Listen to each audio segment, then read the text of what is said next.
Hello beauties gold jewelleries buying and styling டிப்பில் உங்களுக்கு ப்ராடான shoulder இருந்துச்சுன்னா ரொம்ப சிம்பிளான நெக் செட் வேர் பண்ணுறது, அதாவது நெக்லஸ் வேர் பண்ணிவிட்டு அதுக்கு கீழே நீங்கள் வந்து லேயர் பண்ணுற ஜுவல்லரிஸ்லாம் நல்ல ப்ராமினெண்ட்டாக பெருசாக இருக்கிற மாதிரி வேர் பண்ணிங்கன்னா உங்களை கொஞ்சம் ஒல்லியாக காமிக்கும். இன்கேஸ் நீங்கள் சோக்கரோ இல்லைனா ப்ராடான நெக் பீஸ் யூஸ் பண்ணிங்கன்னா அதை மட்டும் யூஸ் பண்ணணும். கீழே வந்து லேயர் பண்ணிங்கன்னா அந்த அளவுக்கு அழகா இருக்காது.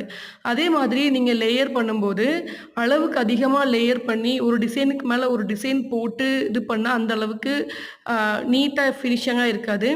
இந்த மாதிரி கரெக்ட்டா சிம்பிளா ஒரு லேயருக்கு அப்புறம் இன்னொரு லேயர் வர மாதிரி லேயர் பண்ணீங்க அப்படின்னா, எவ்வளோ ஜுவல்லரி போட்டாலும் ரொம்ப ஒரு மாதிரி காடியா தெரியாது. இந்த ஜுவலுக்கு நான் பேர் பண்ணியிருக்கிற ஜிமிக்கி வந்து கோல்டு கிடையாது. ஏன்னா நான் பேர்ல் அந்த மாரி இருக்கிற மாதிரி கோல்டு இன்வெஸ்ட் பண்றதில்ல.